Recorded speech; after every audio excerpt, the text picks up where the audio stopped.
L'histoire de votre pizza hawaïenne, de votre salade de fruits ou de votre cocktail pina colada commence peut-être ici.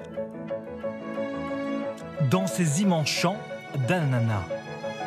C'est l'autre visage de la Thaïlande, celui d'une puissance agricole qui lui vaut son surnom, la cuisine du monde. Le royaume est aujourd'hui le premier producteur mondial d'ananas en boîte. Dépêchez-vous, dépêchez-vous. Sinon, on n'arrivera pas à livrer l'usine à temps. Pino Sabaroun est l'un de ses producteurs. L'ananas est aujourd'hui le deuxième fruit exotique le plus cultivé dans le monde, après la banane. Pour avoir cet ananas, cela prend 14 mois. D'abord 8 mois juste pour que la plante pousse. Ensuite, on met des engrais pour obtenir ce fruit qui va grandir en 5 mois et demi.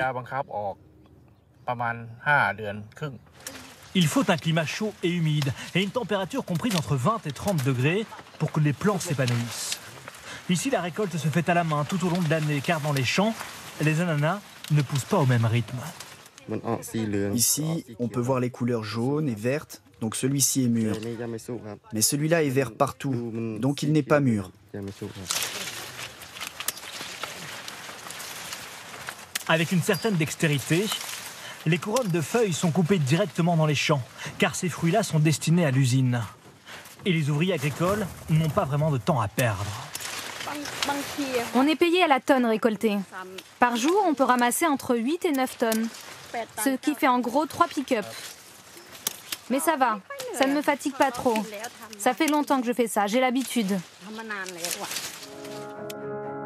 Aujourd'hui, chaque ouvrier aura gagné 13 €. C'est presque 2 fois plus que le salaire minimum en Thaïlande. Une fois les pick-up remplis à ras-bord, la route de l'ananas se poursuit en direction d'un parking géant où convergent tous les producteurs de la région. Des dizaines de camions qui attendent de décharger leurs milliers de tonnes d'ananas dans cette immense usine de transformation. Toute la journée, les lignes de production transforment le fruit en rondelles, en jus ou en dés.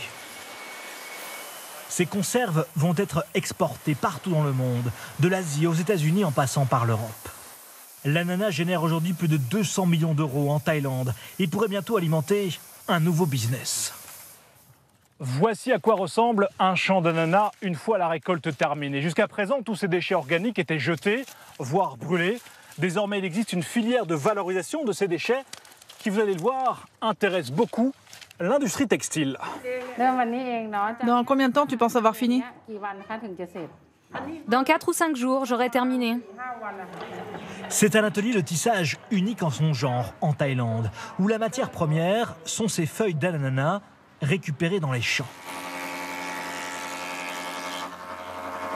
Elles sont d'abord broyées dans cette machine pour en extraire feuille par feuille toutes les fibres végétales.